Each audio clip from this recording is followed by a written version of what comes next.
안녕하세요. 고려대학교 정보보호대학원 이건희 박사입니다. 오늘은 연구보고서 작성법 두 번째 시간이에요.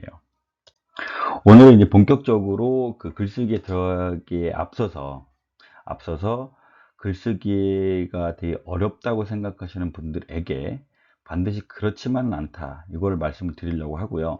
그리고 글쓰기에 위해서는 글을 써나가는 자체가 연구를 하는데 어떠한 중요한 의미를 가지는지를 살펴보겠습니다. 첫 번째로 불안감 극복하기예요. 보통 이제 연구를 한다라는 말은 되게 우리가 어렵게 느껴지죠. 그냥 공부한다 또는 책을 읽는다 이런 것들하고는 좀 더 이렇게 뎁스가 있는 말처럼 보입니다. 근데 공부하는 양적으로 더 많아지거나 또는 그거를 꼭 글을 써서 정리를 해야 되거나 또는 어떤 독자를 타겟으로 해야 된다는 부담감은 당연히 있죠. 하지만 그 글을 써나가는 구조 이런 것들이 사실 우리가 일상생활에서도 쉽게 하고 있는 것들의 일환이다 라고 생각을 해 주시기 바래요. 일단 불안감을 먼저 극복해야 됩니다.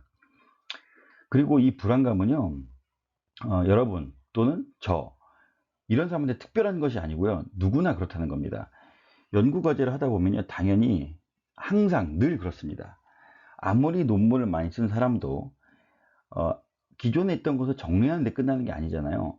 기존에 있던 것들을 좀 더 발전시켜야 되거나 기존에 있던 것들의 모순점을 발견하거나 그리고 기존에 있던 지식들을 정리한 후에 새롭게 미래에 나가야 될, 그리고 과거를 반성하는 이런 시사점을 발견해내서 제시를 하거든요.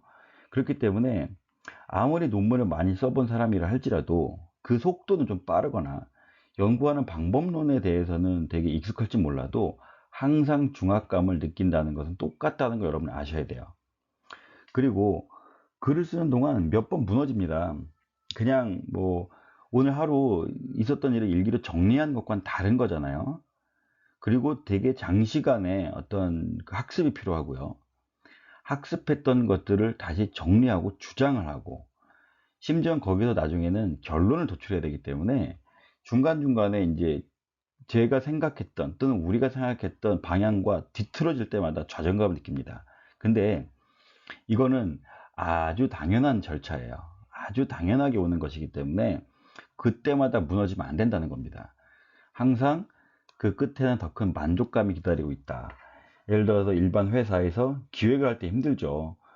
하지만 이 기획서를 다 만들어 놓고 이제 상사한테 보고할 때, 그리고 그 기획서가 채택이 됐을 때, 그 논문도 마찬가지죠. 논문을 뭐 오래 쓰는 건 1년 동안 쓰는 경우도 있고, 아무리 빨리 써도 한 두 달은 걸리거든요. 근데 그렇게 하면서 힘들었지만 그것이 이제 투고를 하고 계좌 확정이 됐을 때 이때의 기분은 정말 말도 못하게 되게 좋습니다. 그리고 그게 거기서 끝나는 게 아니에요. 한번 그 고통을 뛰어넘어서 완성됐을 때는요, 계단 오르는 것처럼 우리의 일반적인 지적 능력이 계속 상승하는 걸 느끼게 될 겁니다. 항상 그런 만족감을 여러분 기대하시면서 논문을 접하셨으면 좋겠고요. 그리고 이게 참 위로가 되는 말이에요. 이건 그냥 주관적인 이야기가 아니라 모든 이제 관련 서적에서 나오는 얘기인데, 논문을 써봤던 경험자도요, 과제를 막상 시작해서 어느 정도를 이렇게 참고 문헌을 찾아보고 선행 연구를 하고 또는 이제 실험실에서 지속적으로 실험을 하면서 대략의 결과나 이런 것들이 예상되기 전까지는요, 이걸 통해서, 이 연구를 통해서 정확하게 내가 무엇을 찾아야 되지? 라는 것을 알지 못한다는 겁니다. 그렇다고 하면은 뭐 그냥 뭐 짜고 치는 고스톱 같은 그런 연구가 될 수밖에 없잖아요. 근데 그렇진 않죠. 하다 보면은 처음에 제가 세웠던 가설이 틀릴 수도 있고, 그리고 새롭게 선행 연구를 통해서 우리가 알지 못했던 것들이 이미 정리되어 있을 수도 있어요. 그렇다고 하면 그 정리된 걸 나중에 찾아버리면 더 심도 있게 연구가 진행이 돼야 됩니다. 그렇기 때문에 최종적으로 찾아내야 될 것이 뭔지 정확히 몰라요. 다만 내가 가고자 하는 방향은 무엇이지? 무엇을 찾고자 하는 건가? 이걸 먼저 알아야겠죠. 만약 이 논문을 쓰는 것이 어떤 인권에 관련된 부분이면 인권을 좀 더 보장해야 된다라는 취지로 가야 된다든지, 아니다, 이거는 어떠한 이제 범죄라고 예를 들면은 범죄를 좀 더 많이 척결하는 방향으로 가야 된다라는 방향성을 갖고 있어야 될 것 같고요. 그리고 연구를 하기 위해서는 어디서 연구를 뒷받침하는 자료들을 찾을 것인가라는 건 알고 있어야죠. 예를 들어서 뭐 내 형사소송법을 관련된 연구를 하고 있는데 갑자기 저거 이상한 뭐 철학책을 찾을 수는 없거든요. 너무 동떨어져 있으니까요. 그래서 최소한 내가 이 연구를 진행하기 위한 자료들을 어디서 구해야 되고 어떤 키워드로 검색을 해야겠다라는 건 알고 계셔야 됩니다. 이런 부분들도 지속적으로 이 수업에서 알려드릴 거예요. 그리고 이걸 찾았으면 어떻게 사용할 것인지를 알아야겠죠. 예를 들어서 법령에 관련된, 예를 들어 프랑스나 일본이나 독일의 옛날 법을 찾아본다든지, 아니면 우리나라에 있는 법에 처음에 제정 당시에 국회 의사록을 찾아본다든지 했으면 그걸 찾는데 끝나는 것이 아니라 이거를 어떤 용도로 쓸 것이냐. 예를 들어서 지금 가지고 있는 어떤 법이 있는데 그 법이 처음에 생겼을 때 어떠한 취지로 생겼는지 알고 싶구나. 그렇다고 하면은 그 옛날의 의사록을 찾아보는 것이 이 법을 만든 근본 취지를 찾기 위함이잖아요. 그죠? 이런 것들을 사용하는 목적을 정확히 알고는 있어야 된다. 이런 목적을 알려주는 것이 이번의 수업입니다.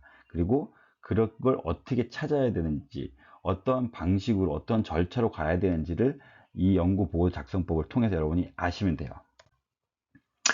그리고 이제 쉽게 생각해 보기란 뭐냐면, 너무 이제 앞서 얘기한 것처럼 중압감을 느끼는 것도 당연하고 불안감을 느끼는 건 맞지만, 그래도 이게 우리가 생뚱맞게 처음 배우는 건 아니라는 겁니다. 일상적으로 이제 예를 들어서, 집에 들어왔는데 지갑이나 뭐 열쇠가 없어졌다고 쳐요. 그럼 없어지면 어떻게 합니까? 첫 번째, 찾아야겠다고 생각하겠죠? 그럼 찾아야겠다라고 하려고 하면은 뭐 그냥 길거리 돌아다니진 않잖아요. 내가 여기까지 오는데 무엇을 타고 왔고, 오다가 주머니에서 뭘 꺼낸 적이 있나? 그리고 오다가 들린 장소는 어디지? 이렇게 역으로 지금까지 내가 왔던 경로를 추적하는 방법이 있고요. 지갑 속에 들어있는 물건을 생각을 해내서, 마지막에 내가 지갑에서 꺼낸 게 무엇이지? 그걸 왜 꺼냈지? 그러면은 왜 꺼냈지를 알면은 그걸 꺼낸 장소가 특정될 수 있잖아요. 이런 방식으로 계속 생각해내는 겁니다. 그리고 나서 지갑을 찾지 못했다는 결론이 섰으면 신용카드가 몇 장 있었구나. 그럼 그 신용카드 회사를 번호는 어디지? 그리고 거기서 어떻게 연락을 해서 분실신고를 해야지. 이러한 것들을 찾아내는 과정 전체가 논문 그리고 연구 과제를 수행하는 절차랑 동일해요. 그리고 에어컨이 시원하지 않으면 내가 직접 고칠 것인지, 그리고 에어컨에 어떤 부분이 문제가 있는지를 직접 알아내는 방법도 있고 인터넷을 찾아볼 수도 있고요. 그죠? 그래도 해결되지 않으면 에어컨의 제조 회사를 확인해야겠죠. 그리고 제조 회사가 가지고 있는 AS 센터를 찾아내야 되고 거기에 전화도 해야 됩니다. 이런 일련의 과정들이 역시 연구 과제를 수행하는 절차랑 똑같다. 마찬가지입니다. 챗 GPT에 대한 것도 뭔가 알고 싶으면 거기에 관련된 다른 이제 그 지식들을 찾아보겠죠. 인터넷을 검색을 하든지 주변 사람한테 물어보든지, 아니면 이 관련 인공지능에 대해 전공했던 친구를 알면은 그 사람의 도움을 받거나, 이게 방법론이라는 겁니다. 그리고 결국은 이런 것들 뭐냐면, 처음에 질문, 어디 갔지? 그리고 에어컨이 시원하지 않은데 왜 그럴까? 그리고 챗 GPT가 뭐지? 이런 거 질문에 대해서 답을 얻기 위해서 필요한 정보를 수집하는 활동이라는 거예요. 그리고 종국에는 저희가 의문을 제기했던, 궁금했던 사항에 대한 답을 얻는 과정이다. 이렇게 생각하시면 되고요. 그리고 중요한 건 뭐냐면, 우리가 지금까지 사실이라고 믿고 있는 거의 모든 거는요, 다른 사람들이 연구해 놓은 결과라는 겁니다. 그렇기 때문에 우리가 여러분들이 수행하는 지금 이 연구 결과도 역시 다른 사람에게 도움이 되는 작품이 될 수 있다는 거고요. 그리고 그렇기 때문에 결국은 다른 사람의 연구를 참조하게 될 수밖에 없어요. 그냥 갑작스럽게 무엇을 발명하거나 이런 것이 아니라는 거예요. 항상 다른 사람이 연구해냈던 것을 찾아내고 그걸 좀 더 발전시키거나, 또는 그 연구 논문의 모순점을 찾아서 그것들을 해결해주는 과정들을 겪게 되는 겁니다. 그렇게 되면 이 두 가지 꼭지가 되게 중요하거든요. 다른 이의 연구를 평가할 수 있는 능력이 생기게 됩니다. 왜냐하면 어떤 한 사람하고 대화를 해서 상대방의 얘기를 들었을 때는 오로지 내가 갖고 있는 기존의 지식 또는 내가 갖고 있는 주관만을 기준으로 평가를 하게 되겠죠. 이렇게 되면 이건 사실 말싸움에 불과하고요. 누가 세게 얘기하느냐의 문제로 귀결될 수가 있죠. 근데 내가 연구하고자 하는 분야에 관련돼서 얘기했던 모든 사람들, 그런 사람들의 연구 논문을 계속 지속적으로 연구를 하게 되면 그 사람들의 말들 속에서 새로운 증거들을 찾게 되고, 그런 증거들이 내가 주장하고자 하는 거에 대한 매우 중요한 논거가 되어 버립니다. 그렇기 때문에 다른 연구 논문 그리고 새로이 인입된 주장들을 평가할 수 있는 능력이 생긴다는 거죠. 그렇게 되면 비단 그 하나의 연구 주제에 관련된 것뿐만이 아니고요. 그 위에 다른 것들도 동시에 평가하고 객관적으로 바라볼 수 있는 능력이 생겨서 다른 사람의 말에 휩쓸리지 않고 자기의 주관을 명확하게 가지고 평가할 수 있게 되기 때문에 어디에도 휩쓸리지 않는 그러한 능력을 가지게 된다는 겁니다. 그리고 그런 과정 속에서 우리는 과거 1000년, 뭐 100년, 그리고 몇천 년, 뭐 심지어 기원전 이런 사람들, 그 당시에 당대에 있던 유명한 사람들과 대화를 하게 되는 기회를 가지게 돼요. 그래서 상당히 사고가 풍부해지게 된다는 걸 여러분들이 느끼시게 될 겁니다. 쓰면서 생각하기는 뭐냐면, 우리가 이제 연구를 미리 먼저 하고 그리고 결과가 딱 나왔을 때 쓰는 게 아니라는 거예요. 쓴다는 행위 자체가 연구를 하는 과정과 매우 밀접하게 연관이 되어 있습니다. 이걸 제가 설명을 드릴 거예요. 우리는 항상 글을 쓰셔야 됩니다. 어, 이 글을 쓰는 훈련이 되어 있지 않으면 사실 연구 논문을 쓰기가 대단히 힘들다고 보시면 돼요. 일단 글을 쓰는 이유는 여러 가지가 있어요. 그 중에서 이제 중요한 걸 세 가지 말씀을 드리면, 제일 첫 번째, 잊지 않기 위하죠. 우리가 그냥 한 가지의 정보만을 가지고 배우는 건 연구가 아니잖아요. 우리는 그 연구를 하기 위해서 정말 수많은 참고 문헌을 보시게 될 겁니다. 참고 논문뿐만이 아니라 어떤 사람이 썼던 아티클도 보게 되고 기사를 보기도 하고 뭐 여러 가지를 접하게 되겠죠. 그 많은 정보들을 우리가 가지고 있을 때 적어놓지 않으면 어떻게 돼요? 당연히 있죠. 그렇기 때문에 항상 참고문헌을 읽으셨으면 반드시 기록하셔야 되고요. 어떤 연구를 했으면 반드시 요약해야 됩니다. 그리고 이걸 하기 위해서는 반드시 기록 노트를 몸에 달고 다니셔야 돼요. 요즘에야 뭐 스마트폰이 있으니까 뭐 훨씬 더 쉽죠. 그래서 운동하거나 뭐 샤워를 하거나 여러 가지 뭔가를 했을 때 갑자기 머릿속에서 이제 유레카가 터질 때가 있어요. 이럴 때는 반드시 적어 놓으셔야 됩니다. 그렇지 않고는 까먹죠. 그리고 아까 이미 말씀드린 거지만 논문을 끝내고 나서 쓴 것이 아니라 연구 과제를 시작하기 전부터 쓰기 시작한다는 말은 뭐냐면, 애초에 이제 연구 과제를 시작하기 전에는 우리는 이제 일상적으로 관심이 있는 영역이 있을 거고 호기심을 갖는 분야가 있잖아요. 이 분야에 관련해서 늘상 글을 써놔야 된다는 얘기예요. 저 같은 경우에는 논문을 쓸 때 논문을 써야지라고 해서 그때부터 이제 글을 적어놓지 않고요. 제가 읽는 모든 그 컨텐츠를 다 정리합니다. 하나의 어떤 파일에 다 정리를 합니다. 목차를 달아놓고 그 다음에 거기다 표시를 해 놓은 다음에 중요한 것들 다 적어 놓고 그 말을 했던 사람들의 참조를 다 달아놔요. 그렇게 하다 보면은 그 호기심이 관련된 호기심 분야에 대해 주장했던 것들이 이렇게 카테고리가 생기면서 그것만 보더라도 향후 연구를 어떻게 해야 되는지가 결정이 되거든요. 이렇듯 연구를 실제 하기 전부터 항상 글쓰기에 대한 습관이 여러분에게는 가지고 있으셔야 쉽게 글을 쓰실 수 있다, 이 얘기를 드리고 싶고요. 두 번째는 이해를 하기 위한 겁니다. 책을 보실 때 어때요? 책을 보실 때 일단 첫 번째 미션은 뭐냐면 그 저자가 하고자 하는 말을 이해하겠죠, 그죠? 저자가 하고자 하는 말을 이해를 하고 학습을 해야 되기 때문에 그 자체를 한 문장 한 문장을 보면서 비판적으로 우리가 생각하진 않아요. 보통 그 저자가 했던 말 자체를 이해하려고 합니다. 근데 그 이해를 공부를 한 내용을 정리해서 글을 쓰게 되면요, 그 저자가 했던 말을 그대로 받아들이는 것이 아니라 저자가 했던 말을 비판적으로 바라보는 게 됩니다. 그리고 그 사람이 했던 말이 모순점 갖고 있는지, 그리고 그 사람이 했던 말을 가지고 현 세대 또는 다른 데 적용했을 때 이 사람의 주장이 어떠한 시사점을 주게 될지를 알게 되는데, 그 시점이 뭐냐? 글을 써서 기록할 때입니다. 왜냐하면 글을 쓰다 보면요, 우리가 갖고 있던 막연한 생각들 있죠. 이 막연한 생각들이 글로 정리하는 과정에서 대단히 명확해져요. 그래서 마치 생각할 때는 여러분 알고 계신 것 같지만 글로 쓸 땐 전혀 다르다는 겁니다. 그래서 반드시 글로 써봐야 여러분이 여태까지 공부하고 이해하려고 노력했던 것들이 훨씬 더 명확해진다라는 걸 알고 계셔야 되고요. 그 다음에 이제 다른 시각에서 보기 위한 것이 결국 연구 논문하고 가장 직접적으로 연결되어 있는 부분이에요. 많은 자료들을 접하게 되면 머릿속에 점점 복잡해집니다. 하나만 여러분이 아셨을 때는 복잡할 게 없죠. 그냥 그렇구나 이렇게만 하시면 되는데, 공부를 많이 하시면 할수록 훨씬 더 이 어떤 현상을 세분하게 바라보게 되고, 그리고 그러한 것들 다른 정보들과 비교하게 됩니다.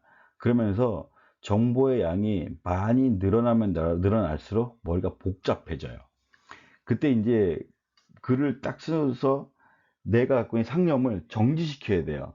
정지시키면서 글로 써놓게 되면, 아, 내가 어느 부분에서 이거를 명확하게 이해하지 못하고 있구나, 또는 내가 어느 부분을 명확하게 이해하고 있구나가 정리가 됩니다. 그러면서 비로소 다른 많은 정보들을 내가 명확하게 이해하고 있는 상태에서 새로운 정보를 받아들였을 때, 어? 저건 좀 이상한데? 근데 만약에 또는 여러 번 공부를 하면서 명확하게 알고 있던 사실과 현재 상황이 다르게 움직이고 있으면 현실을 더 비판적으로 평가할 수 있게 되는 거죠. 그러면서 다른 시각을 가지고 글을 쓰고, 그 글이 결국은 다른 주장을 하는 독창적인 연구 논문 결과가 생기게 되는 겁니다. 그래서 이런 것들이 글을 써야 되는 이유입니다. 그리고 논문을 쓰는 건요, 순서가 없어요. 보통 우리가 이제 범죄 수사를 할 때도 순서가 없죠. 순서를 있다라고 말은 해놔요. 그거 뭐냐면 그 순서가 그대로 이루어진다는 것이 아니라 전체적으로 조망해 봤을 때 그러한 절차가 반드시 있어야 된다는 얘기입니다. 다만 그 절차는 있지만 그 순서가 뒤섞일 수도 있고, 1, 2, 3, 4라는 순서가 있지만 2, 3, 4가 지속적으로 반복될 수가 있어요. 2, 3을 갔다가 다시 2로 갔다가 또 다시 3으로 갔다가, 이런 식으로 전진과 후퇴가 연속적으로 일어난다는 거 여러분들이 알고 계셔야 돼요. 그래서 일상적으로 서문을 써놓고 하지 않고 실제로 논문을 쓸 때는 서문을 마지막 쓰거든요. 근데 연구를 하고 나서 애초에 생각했던 건 뒤틀어진단 말이죠. 그러면 결론을 쓰면서 당연히 그것과 연계되어 있는 부분이 서문이겠죠. 서문도 다시 수정이 될 겁니다.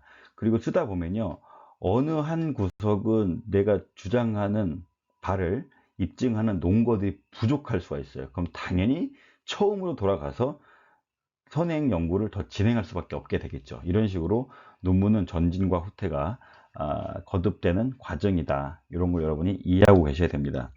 그리고 이제 논문을 쓰실 때 제가 이제 형식을 좀 알려드릴 거예요. 형식과 절차를 알려드릴 건데, 이 형식과 절차는 매우 중요합니다. 왜냐하면 형식을 따른다는 게 뭐 군대나 이런 것처럼 그대로 해 이런 걸 얘기하는 건 아니에요. 그러한 주어진 형식을 가지고 우리가 알고 있는 것들을 제대로 적용을 했을 때 훨씬 더 효율적으로 사고하게 되고, 그걸 통해서 더 빠른 시간 안에 연구 결과를 도출시킬 수 있다는 얘기입니다. 이건 오해하시면 안 돼요. 새로운 기술을 배울 때 형적인 틀을 중시해야 된다는 것은 그 말입니다. 예를 들어서 어떤 연구를 시작할 때 내 주관을 가지고 다 다른 방법으로 연구를 하게 되면 실질적으로 쓸모없는 일들을 많이 하게 될 수가 있어요. 근데 연구 논문을 작성을 하는 게 한 사람만 했던 게 아니겠죠. 수백만, 수천만 명이 여태까지 역사적으로 해왔을 거 아니에요. 그럼 그런 사람들이 수행해 왔던 가장 공통적인 형식과 절차를 정해놓고 새로 논문을 쓴 사람들이 최소한 그 형식과 절차를 따라서 해 라고 하면 부질없는 행위를 하지 않는다는 겁니다.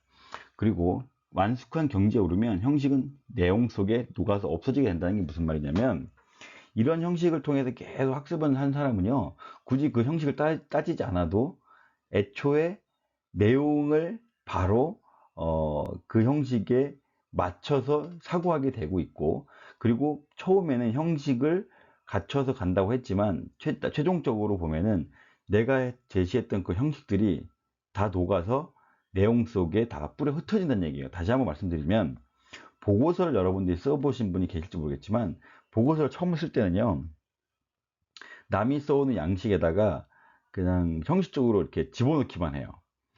근데 그거를 보면 완성된 게 아니죠. 되게 어색합니다. 근데 그 형식의 어색함을 우리가 눈에 보기 때문에 지속적으로 사고를 하고 또 다른 증거들을 만들고 그런 것들 다시 그 형식에 넣게 되면요, 어느 순간 물 흐르듯 보고서 작성되는 걸 아마 느껴보신 분이 계실 수 있을 거예요. 그거랑 마찬가지의 이야기입니다. 그리고 형식과 절차는 독자가 이해를 할 수 있게 하죠. 매번 독자들은요, 어느 일정한 형식과 절차에 익숙해져 있을 수밖에 없어요. 책이, 우리는 보면 지금은 이제 세로 형식으로 되어 있고 글이 위에서부터 내려가고 왼쪽부터 오른쪽으로 써 있잖아요. 이런 형식으로 계속 읽어왔던 독자들이라면 우리도 그런 방식을 써줘야 됩니다. 갑자기 뜬금없이 옛날에 쓰는 것처럼 막 새로 한문 쓰듯이 이렇게 글 써버리면은 독자들 입장에서는 당황할 수밖에 없잖아요. 그래서 항상 독자들에 대한 어떤 배려도 여기에선 되게 중요하다. 그리고 기술은 경험을 통해서 습득할 수 있지만 체계적인 학습을 통해서도 터득할 수 있다라는 겁니다. 애초에 이제 귀납적 방법으로 여러 번을 반복을 해서 우리가 결국은 이렇게 하는구나, 잘할 수 있다라고 하지만, 예를 들어서 이제 우리가 단시간 안에 어떤 운동을 하거나 하려면 레슨을 받잖아요. 마찬가지라는 겁니다. 논문 쓰는 것도 체계적인 어떤 그 방법론을 먼저 배우고 나서 논문을 쓰게 되면 결국 그건 뭐냐면, 기본적인 형식과 절차를 여러분이 아시고 나서 그에 맞춰서 논문을 쓰게 되면 훨씬 더 빠른 시간 안에 효율적으로 논문을 쓸 수 있다, 이 얘기를 드리고 싶은 거고요. 그리고 어떤 종류의 글이든 일정한 형식을 마음에 두고 써야 한다라는 겁니다. 통상적으로 현황을 알고 그 현황이 가지고 있는 문제점과 쟁점이 뭔지를 파악한 다음에 해당 쟁점을 해결하기 위해서 쟁점을 분석을 하고요. 분석하고 나서 최종적인 결론을 도출하죠. 이게 통상적인 절차예요. 논문도 마찬가지입니다. 서론을 통해서 왜 내가 이 연구를 했냐라는 거를 제시를 해주고, 그리고 와서 제가 이 논문을 쓰기 위해서 필요한 기존 지식들을, 선행 연구들을 먼저 한 다음에, 그리고 현재 문제가 되고 있는 사항들을 선행 연구와 내가 연구했던 걸 토대로 해가지고 정리해 준 다음에 최종적으로 이건 이렇게 되어야 된다라는 결론을 도출시킨다는 이런 전체적인 흐름은 항상 마음에 염두에 두고 글을 쓰셔야 된다는 겁니다. 이것도 아까 얘기했지만 매번 새롭게 어떻게 써야 될지라고 하는 고민을 없애주죠. 수사기관이 쓰는 보고서는 다른 사람이 사건 내용을 알 수 있는 정보를 채워 넣는 거죠. 그죠? 그리고 회계사가 쓰는 감사 보고서는 투자자가 회사를 평가하는 데 도움을 주기 위한 양식으로 만들어져야 되고, 기자가 쓰는 기사는 짧은 면 안에다가 다 집어넣어야 되기 때문에 두 가지식으로 가장 중요한 정보를 앞에 써주고 그 다음에 그거에 대한 설명을 해주는 역삼각형 형태의 문서를 작성한단 말입니다. 이런 식으로 우리가 쓰는 보고서의 목적에 맞게끔 정해진 절차가 있거든요. 그 절차와 틀을 염두에 두고 글을 쓰시라고 이야기를 드리는 거고요. 연구자도요, 보고의 내용을 독자가 쉽게 이해할 수 있도록 독자에게 익숙한 형태를 사용하여야 한다는 것이고, 제가 알려드린 수업 내용은 바로 이 부분이 될 것입니다. 그리고 논문을 쓰게 되면 아까도 대략적으로 말씀을 드렸지만 가장 중요한 건 사고의 확대입니다. 형식을 중요시한다고 생각해서 개인이 갖고 있는 개성을 죽이는 게 아니라는 거예요. 처음에 운동선수가 자기가 기초적인 역량을 발휘하기 전까지는 레슨을 받고, 하지만 기본적으로 자기가 경험과 기술을 연마를 해서 자기만의 독창적인 성과물을 내는 것처럼 마찬가지라는 거예요. 형식이 출발을 빠르게 할 뿐이지만 결코 개성을 죽이는 것은 아니다, 이런 말씀을 드리고 싶고요. 그리고 논문이라고 하는 형식을 통해서 여러분들이 공부를 하게 되면 최종적으로는 사고가 다양한 형태로 발전하게 되고 생각도 명확하게 되고 독자에게, 많은 독자에게 내 이야기를 주장을 하게 되면서 자기의 생각이 훨씬 더 강건해진다는 것을 여러분이 이해를 하셨으면 좋겠습니다. 마지막으로요, 연구 논문을 쓰는 것은요, 결국 쓰면서 생각하는 것이라는 것을 잊지 않으셔야 돼요. Thinking in print라고 여러분들이 이건 자주 쓰는 말인데요. 이렇게 하면서 더욱 신중하고 완전하고 포괄적인 생각을 하게 되고, 결국은 글을 쓰는 것은요, 가장 좋은 사유의 방식이 된다는 점을 잊지 않으시길 바랍니다. 이상으로 이번 시간은 마무리하고요. 다음 시간부터는 좀 더 본격적으로 논문을 작성하는 방법을 검토해 보도록 하겠습니다. 감사합니다.